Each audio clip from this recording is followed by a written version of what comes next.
ethics of the Vedanta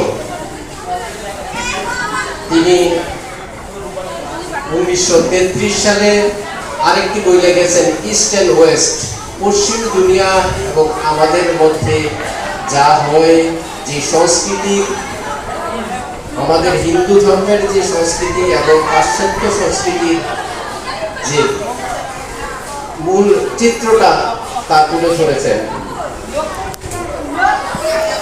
তিনি 1954 সালে ভারত রত্ন পেয়েছেন। 1954 সালে 1957 সালে দ্বিতীয়বার উপরাষ্ট্রপতি,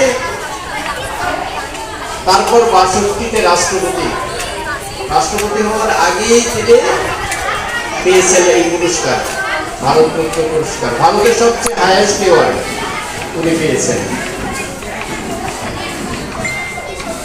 আরেকটা বিষয়, ওনার হাত ধরে যা প্রতিষ্ঠিত হয়েছে 1965 সালের 20 October Indian institute of advance study, যেটা সম্ভবত বেঙ্গালুরে, ওইটা ওনার হাত ধরেই প্রতিষ্ঠা লাভ করেছিল।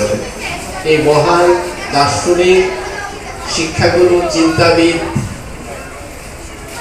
আজকে আমরা পালন করতে যাচ্ছি। শুধুমাত্র পালনের মধ্য দিয়ে যদি আমাদের শেষ হয়ে যায়, তাহলে কিন্তু আমাদের অনেক কিছুই বাকি থাকে। আজকের এই অনুষ্ঠান থেকে, এই কথাগুলি থেকে যদি আমরা আংশিক নিজেদের চরিত্রের প্রতিফলন ঘটাতে পারি, সেটাই হবে আজকের এই অনুষ্ঠানের সার্থকতা। সবাই ভালো থাকবেন, সুস্থ থাকবেন। শিক্ষক দিবসে আজকের দিনটাই আমাদের সবচেয়ে বড় পাওনার দিন। ছাত্রছাত্রীরা আয়োজন করেছে, তাদেরকেও আমাদের পক্ষ থেকে আন্তরিক শুভেচ্ছা। এই বলে কথা শেষ করছি।